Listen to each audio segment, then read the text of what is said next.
চলো আমি আমাদের দুটো পেঁয়াজ কেটে দিয়ে দিয়েছি সেম কড়াইতে। বানানোর জন্য পাতাগুলো রেডি হয়ে গেল। আমার পেঁয়াজ দিয়ে দিয়েছি। পেঁয়াজগুলো একটু ভাজা ভাজা করতে হতে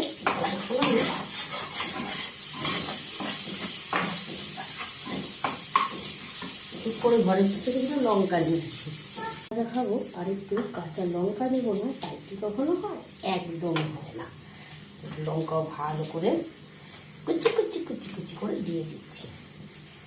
কাঁচা লঙ্কা জাস্ট ঝাঁঝটাই আলাদা লেগে বন্ধুরা।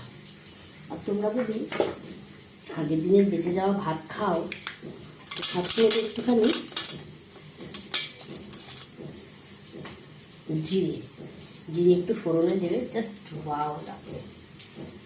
অল্প দুটো জিরে দেবে, জিরে কাঁচা লঙ্কা পেঁয়াজ আর ডিম ভাজি করে শুধু ভাতটা দিয়ে খাবে, এমনিই স্বাদ হয়ে যাবে।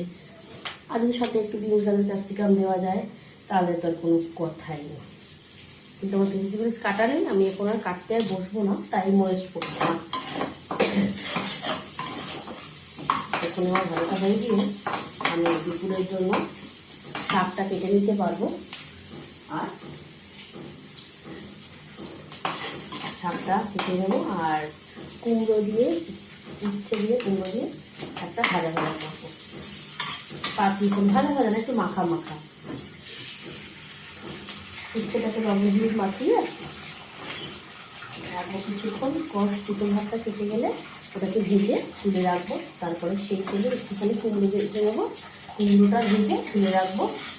তারপরে ওই বাকি তেলটা থাকবে, ওর মধ্যে একটু পাঁচফোড়ন দিয়ে আর কুমড়ো আর উচ্ছে দিয়ে নেড়ে একটু লবণ হলুদ আর সামান্য পরিমাণে একটু জল দিয়ে একটু নাড়ানাড়া করে নামিয়ে নেবো।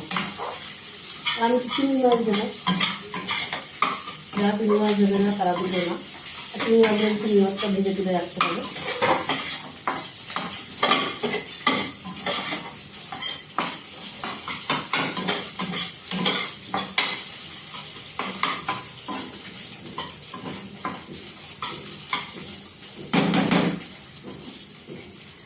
এই যে আমার কালকের ভাত রয়েছে, ভাতটা